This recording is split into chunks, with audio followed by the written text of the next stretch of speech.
Hello दोस्तों, एक बार फिर से स्वागत है आपका मेरे इस यूट्यूब चैनल में। आज की इस वीडियो में हम बात करेंगे एक ऐसी स्टोरी जो हमें काफ़ी कुछ सिखा सकती है।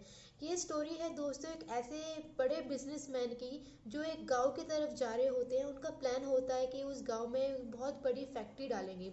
जैसे ही वो उस गांव की तरफ जा रहे होते हैं तो वो एक रास्ते में अटक जाते हैं, क्योंकि जहाँ उनको जाना होता है उसके बीच में एक नदी आ जाती है। अब उनके पास में दो ऑप्शन होते हैं, या फिर वो अपनी गाड़ी को घुमा के सड़क के रास्ते उस गांव तक पहुंच जाएं, जिसमें उनको 8 घंटे का समय लगना था। और दूसरा ऑप्शन था कि सामने नदी में जो बोट है उसमें बैठ के जस्ट 30 मिनट में उस गांव तक पहुंच जाए। वो अपना समय बचाने के लिए उस बोट में जाके बैठ जाते हैं।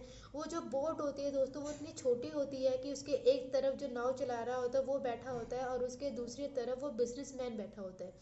जैसे जैसे थोड़ा सा रास्ता कटता है तो बिजनेसमैन उस नाव वाले से पूछता है कि आपको पता है कि आपकी नाव में कौन बैठा है। तो वो जो नाव वाला होता है बड़ा हाथ जोड़ के बोलता है कि नहीं साहब, मुझे नहीं पता कि आप कौन हैं। तो उन्होंने वो गुस्से से आके एकदम से बोलते, क्या तुझे ये नहीं पता कि मैं कौन हूँ? क्या तू अखबार नहीं पढ़ता? तो नाव वाला बोलता है, सर मुझे माफ़ करिए, पर मैं इतना पढ़ा लिखा नहीं हूँ, क्योंकि बचपन में ही मेरे पापा गुजर गए थे, तो मुझे अपने घर का काम करने के लिए, घर चलाने के लिए मेरी पढ़ाई पहले से ही छूट चुकी थी। वो जो बिजनेसमैन होता है वो उस पर हंसता है और बोलता है, क्या तुम्हें पढ़ना लिखना नहीं आता? ऐसी जिंदगी का क्या फ़ायदा? ये सुन के उस नाव वाले को बुरा तो बहुत लगता है, बट वो कुछ कहता नहीं है। जैसे थोड़ा सा समय बीतता है उसके बाद वो बिजनेसमैन फिर उस नाव वाले से कहता है कि तुम साइड में जो ज़मीन देख रहे हो ना, यहाँ पे मेरी कंपनी की कुछ दिन के बाद एक बहुत बड़ी फैक्ट्री होगी जिसमें हमारा ब्रांड वाटरमेलन की बोतल बनेगी। तो वो नाव वाला समझ नहीं पाता है, पूछता है क्या बनेगा साहब? तो वो इरिटेट होके बिजनेसमैन बोलता है, अरे मैं बोल रहा हूँ कि एक पानी की जो बोतल है वो हमारी फैक्ट्री लगेगी यहाँ पे, तो उसमें बोतल बनाएंगे। वही बोतल जो तुम शहर में देखते हो दुकानों में, आप तुमने कभी देखी नहीं है क्या? तो वो बेचारा वो उससे बोलता है कि नहीं साहब, आई एम सॉरी, मुझे नहीं पता ये आप किसकी बात कर रहे हैं, मैं कभी शहर नहीं गया। तो वो फिर से हंसता है, बिजनेसमैन हंस के उसको बोलता है, क्या तुम कभी शहर नहीं गए?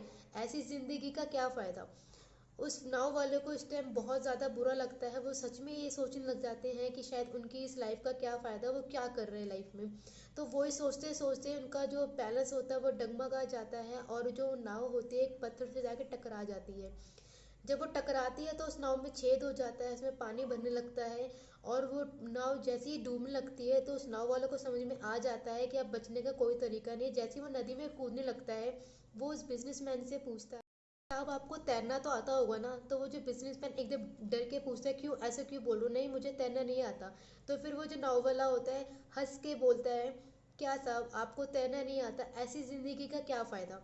जब वो बिजनेसमैन इसको सुनता है तो उसको अपनी गलती का एहसास होता है, और उस नाव वाले से वो हाथ जोड़ के बोलता है, मैं अपनी गलती को मानता हूँ, प्लीज़ मेरी ज़िंदगी को बचा लो, प्लीज़ मुझे बचा लो।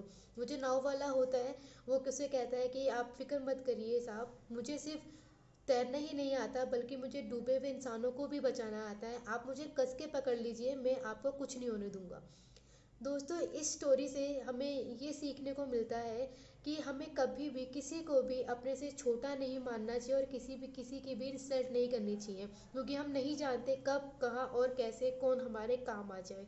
तो आई होप आपको ये स्टोरी अच्छी लगी होगी। अगर आपको पसंद आती है तो आप इसे लाइक शेयर और कमेंट ज़रूर करिएगा, और मिलते हैं ऐसी ही एक नेक्स्ट स्टोरी के लिए। तो खुश रहिए, स्वस्थ रहिए। Thank you so much.